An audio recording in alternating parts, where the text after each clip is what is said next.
Hi, everyone. I'm Sabrina Dami, and welcome to 13 Now. We have breaking news to share with you for this afternoon update. An officer-involved shooting in downtown Albany. News Channel 13's Tessa Bentulin is there gathering new details right now. Let's bring Tessa into this conversation. Tessa, you just learned some new information there. Hi, Sabrina. So yes, Albany police are telling us this is an officer-involved shooting. All they're telling us right now is that the officer was stabbed and the person who stabbed the officer was shot. We don't have any information right now on the conditions of the officer or the other person that was involved. Some of the questions that we want to get answered is what are the conditions on them? What happened here? You can see from the video there's police markers all on the street. This happened on Franklin Street in Albany. There's at least 12 to 24 officers, I would say, and there's a bunch of people out here just watching as well.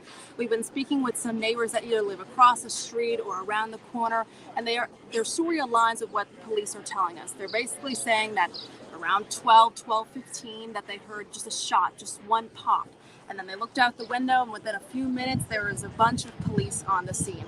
Albany police also tell us that they're going to have a press conference later today, at least probably within 2-3 hours or so, at one of their police stations. We will be there. We will give you those updates when they come available, and we'll have more information starting at 4 o'clock. Sabrina, I'm going to toss it back to you. Tessa live with that breaking news in Albany of the officer-involved shooting. Thank you very much, Tessa. We'll see you starting live at 4 with an update on that. Right now, doctors across the capital region are getting ready to give out COVID shots to the youngest Americans, and those shots could start as early as tomorrow. Over the weekend, final approval for the vaccine for our youngest Americans. Pfizer has a 3-shot regimen for kids 6 months to 4 years old. Moderna has 2 doses for kids 6 months to 5 years old. And breaking news, Governor Kathy Hochul just signed a new package of bills improving voting rights across New York State. This is the John R. Lewis Voting Rights Act of New York, named in honor of the late civil rights leader and Georgia congressman. It is intended to bolster rights for people to vote in New York. Governor Hochul says this will improve the voting process and also protect New Yorkers. And early voting is already underway in the gubernatorial race, the Democratic gubernatorial race set for next Tuesday, June 28th. Governor Hochul faces off against Congressman Tom Suozzi of New York City and public advocate Jumaane Williams next week. So we do want to get a check on your forecast now. We want to see if Paul Cayano is ready to join us. Paul, can you hear me?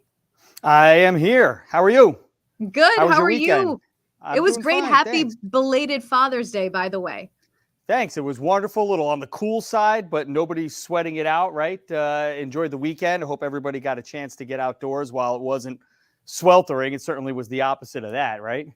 Well, yeah. And you said you were planning to do yard work as your way to celebrate Father's Day? I actually got it in before I had to. I did a little bit last night, but most of the weekend was spent with my family and enjoyed the time without having to do a lot of, the outside stuff. So it was good.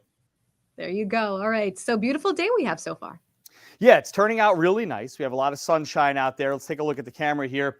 CDPHP out of Saratoga Springs showing 78 degrees and a beautiful blue sky out there right now, with just a light breeze out of the southeast at about 5 to 10. Most other temperatures generally in the mid 70s. It's comfortable. Low humidity, so no problems with any real heat or humidity. And that's the way it's been all month. We got into the 80s a little bit, but really the cooler weather has dominated the month so far, and we're about 2/3 of the way through. And you can see over New York, over New England, generally dry. But look at these showers and storms spilling down out of Ontario and through the Great Lakes. I think the front that's generating these storms is going to be closer to us tomorrow and Wednesday. So the same type of action will be rolling over the top of a ridge and through our area. So we'll increase the chance of showers and maybe a thunderstorm tomorrow. For the rest of the day today, though, plenty of sun. Mid to high 70s for highs. We'll drop back into the comfortable range tonight, back through the 60s and into the 50s.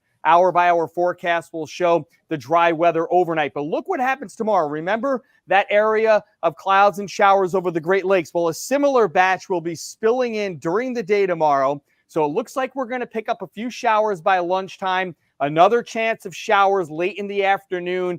Evening time, maybe even some rumbles of thunder. And then another round of energy comes in on Wednesday, again, over the top of the ridge. So it looks like a few scattered showers will be spilling through on Wednesday also. So it does look like we're going to wind up with a little bit of unsettled weather through the middle of the week. 53 tonight, partly cloudy and comfortably cool. 69 tomorrow with the clouds and afternoon showers. Again, a thunderstorm possible, especially into the evening. Looking for heat as we enter the first day of summer tomorrow. This week, summer, well, perhaps a little bit by Friday and the weekend. We'll get back into the 80s, but it doesn't look like any real intense heat and humidity in our part of the country. A lot of the country, Sabrina, has been sweltering over the last couple of days and weeks. So it does look like we're going to avoid that, but maybe a little bit more of a summer-like feel by the weekend. Summer solstice tomorrow. So we are, the longest days of the year.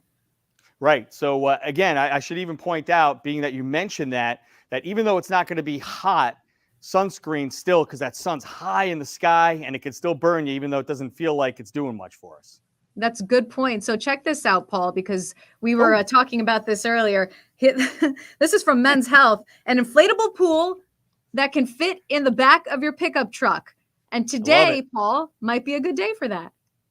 Yeah, sure. I mean, you cool off a little bit. You get the rays, right? You get the sunscreen.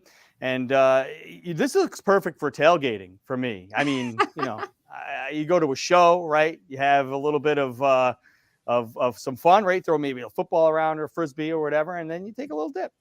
There you go. And also a cheap way to do it. Why not? It is a cheap way to do it. You got that right. Now you need the pickup, though, if you don't have that. Yeah, you might have to buy one of those.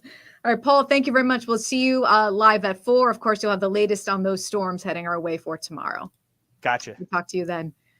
All right, here's what's ahead. Also coming up live at 4, of course, we'll have the latest on that breaking news in Albany. You heard from Tessa Bentulin a few minutes ago, an officer-involved shooting in downtown Albany on Franklin Street. What we know right now is that officer was stabbed, one officer stabbed, and then the person who stabbed the officer was then shot by police. This is breaking right now. We are working to get more details starting live at 4 for you on that.